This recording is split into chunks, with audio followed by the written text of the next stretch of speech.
Pemirsa massa mendatangi gedung DPR RI menuntut pencabutan rancangan undang-undang HIP. Pintu belakang gedung DPR RI juga diblokade para demonstran. Cara esensi adalah menghambat daripada Omnibus Law.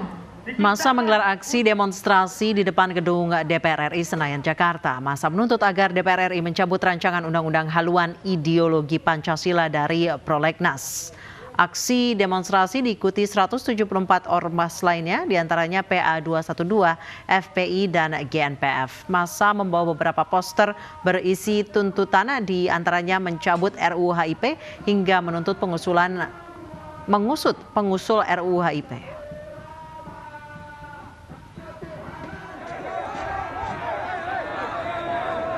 Di bagian belakang gedung DPR RI, massa dari Gerakan Masyarakat Bawah Indonesia menutup pintu pagar belakang gedung DPR Jakarta Pusat.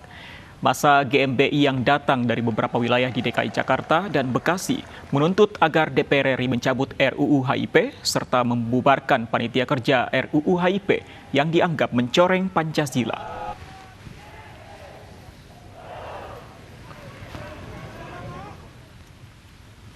Pemirsa, RUU haluan ideologi Pancasila kembali memunculkan perseteruan klasik kalangan nasional dan Islam. Meski banyak partai di DPR RI sepakat dengan RUU HIP saat pembahasan, tapi PDI Perjuangan justru paling banyak mendapat sasaran protes.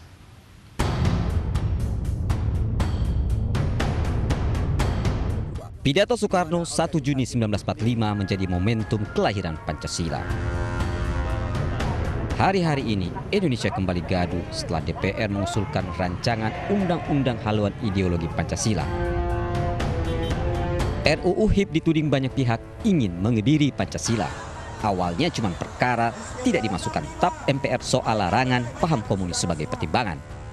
Permainan kian liar karena RUU dianggap melukai kalangan agamawan.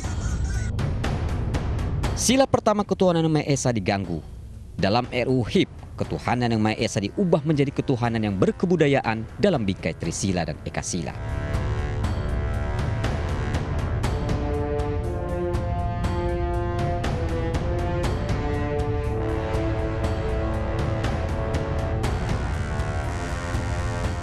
Majelis Ulama Indonesia mengutuk keras RUU ini.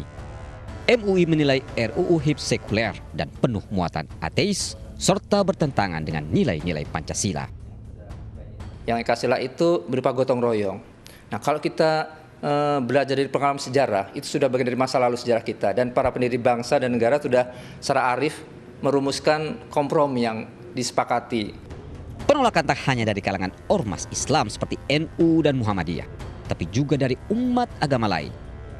Gereja-gereja di Indonesia meyakini bahwa perumusan dan penetapan Pancasila sebagai dasar negara kesatuan Republik Indonesia oleh para pendiri bangsa merupakan anugerah Tuhan Yang Maha Kuasa. Dalam keyakinan ini kita menganggap bahwa Pancasila sebagai falsafah dan pedoman hidup berbangsa dan bermasyarakat telah bersifat final dan harus dipertahankan keutuhan sila-silanya. Kita sudah tahu dan sepakat bahwa Pancasila sudah final sebagai landasan falsafah negara dan ideologi bangsa kita. Pancasila adalah sumber tertinggi dari semua hukum yang ada di Indonesia. Yang dibutuhkan saat ini dan ke depan adalah aturan-aturan yang memandu kita untuk mengimplementasikan Pancasila ke dalam kehidupan kita sehari-hari. Kenapa sikap itu kami ambil? Karena kami yakin dan kita semua percaya bahwa Pancasila adalah kesepakatan dasar yang telah digodok sekian lama, perdebatan panjang di dalam sejarah, dan apa yang kita mengerti tentang Pancasila saat ini adalah kristalisasi dari kesadaran berbangsa, dan ada ruang untuk memberi dan meminta dari kita semua yang semuanya sudah kita sepakati plus minusnya. Soekarno salah satu penggagas Pancasila, tapi kini sebagian publik justru protes ke PDI Perjuangan yang lahir dari rahim pemikiran Soekarno. Pasalnya, mereka menganggap PDI Perjuangan yang saat ini menguasai parlemen pengusul RUU haluan ideologi Pancasila. Dari masukan yang sekarang saya terima, tentu saja nanti akan kita masukkan kepada Balek bahwa ada pasal-pasal sensitif yang kemudian tidak perlu dimasukkan. Ini sekali lagi ini baru draft. Tak ayal protes di depan gedung DPR akhir Juni lalu diwarnai insiden pembakaran bendera PDI Perjuangan. Kader Banteng tak terima dan meminta pelaku pembakaran diusut. Bahkan Ketua Komisi 3 DPR RI yang juga kader PDI Perjuangan Herman Heri harus menemui Kapolda Metro Jaya memastikan kasus pembakaran bendera diusut tuntas. Tidak ada lagi mendukung dan tidak mendukung. Yang ada itu adalah keputusan rapat balik dan keputusan paripurna.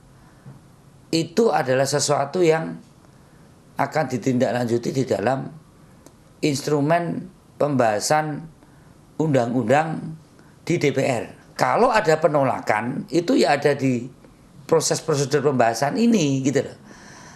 Ini bukan seperti demo di depan DPR. Yang kita butuhkan itu adalah penolakan yang lebih prosedural yang bisa mendapatkan kekuatan hukum untuk menolak pembahasan.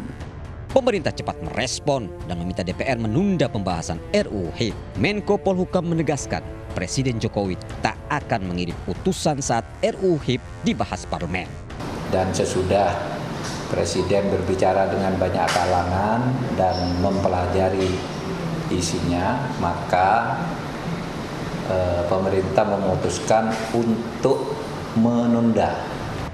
Tapi banyak yang tidak puas karena menganggap pemerintah hanya menunda, bukan membatalkan. Protes pun berlanjut. Kamis pagi, demo penolakan RUU haluan ideologi Pancasila berlangsung di depan gedung MPR. Mereka tetap mendesak para wakil rakyat tak hanya menunda, tapi juga membatalkan. Lagi-lagi PDI Perjuangan jadi sasaran protes para pendemo. Bubaran PDIP, tolak tentang undang PDIP. Pancasila itu sudah final, Pak. Nggak boleh dirubah lagi. Aduh, ya Allah. Sejumlah analis menganggap tak aneh jika PDI Perjuangan menjadi sasaran protes warga. Meski sebagian besar partai di parlemen ikut mendukung rancangan undang-undang haluan ideologi Pancasila. Dan juga secara substansi yang ditawarkannya itu sama betul dengan apa yang dipikirkan oleh seorang Soekarno.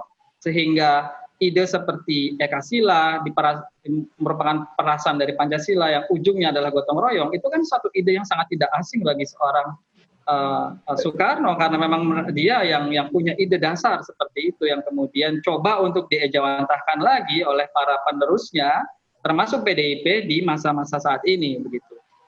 Saya kira ada faktor historis selain faktor ideologis dan juga kepentingan politik praktis saat ini yang kemudian menyebabkan kalangan Islam itu mengarahkan kemarahannya kepada PDIP. Selain alasan historis dan ideologis, Firman Nur juga menyebut ada alasan pragmatis. Ini tak aneh karena PDI Perjuangan saat ini penguasa Senayan.